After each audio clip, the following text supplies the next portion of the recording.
I'm Tracy Baxter with today's Record Newswatch. It's yet another snow day for kids in our region, as a nor'easter that's already pounded the South and Middle Atlantic states is now clobbering the Catskills and Hudson Valley. And estimates are we could see up to 1.5 feet of snow by the time the storm ends late tonight. The heavy snow has crippled travel. Municipal and court offices have shut down. Local road crews will be struggling to try to keep up throughout the day.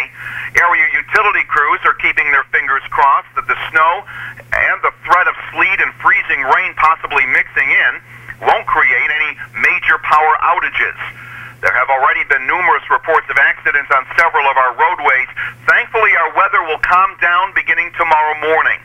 Keep clicking here at Record Online for storm day developments, including road conditions and the mounting list of closings, as well as updated information on this powerful nor'easter. In other news, they don't yet know how it got started, but fire officials in Walden are calling a house in the village a total loss after a smoky fire that went to 4 alarms ripped through the 2.5-story home on Valley Avenue. An elderly man who was inside at the time the fire began did make it out safely, but a dog reportedly died in the blaze. Members of 10 area fire companies were called to the scene. The rescue operation, along with a collection of evidence, is expected to continue into next week in Plattekill at the Ardonia Road Farm, where as many as 6,000 birds were being housed for breeding and training as part of what has been described as one of the largest cockfighting operations in U.S. history. The farm had been operating for years under the guise of a poultry farm.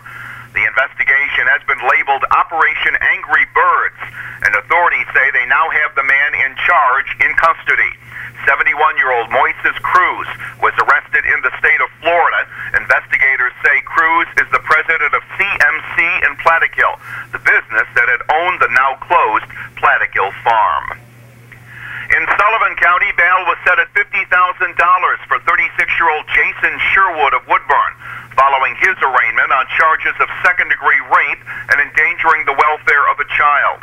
An investigation by the County Family Violence Response Team led to his arrest for having sex with a 14-year-old girl. In Pike County, 3 area men have been sentenced to lengthy prison terms. 28-year-old Daryl Conklin of Ellenville was sentenced to up to 20 years for a pair of armed robberies in Westfall Township a year ago. Police say Conklin used a BB gun to rob a man in a parking lot and then a gas station minutes later. Conklin's currently serving time in New York State for an unrelated crime. And 2 Orange County residents have been sentenced for selling heroin to undercover officers in Matamoros last May. 25-year-old Tyrone Hill of Goshen will serve up to 6 years in prison. 32-year-old Matthew Howell of Port Jervis was sentenced to up to 12 years. Howell had fled the arrest scene and jumped into the Delaware River. He was taken into custody on an island in the middle of the river.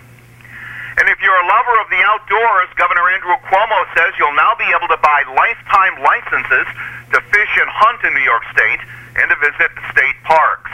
The governor rolled out what is being called the state's Lifetime Adventure License Series. The lifetime hunting license costs $535, $460 for a lifetime fishing license, and $750 for a lifetime state parks passport.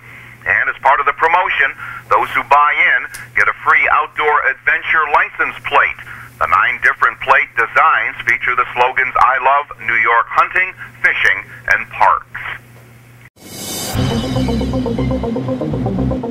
Thankfully, our weather gets better once the storm tracks further north. We'll see a mix of sun and clouds on Friday as we dig out from this latest storm. The highs Friday will be in the low 30s.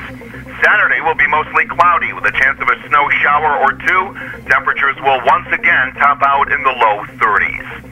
Keep clicking here at Record Online for news when it breaks, along with the latest information on this nor'easter and its local impact.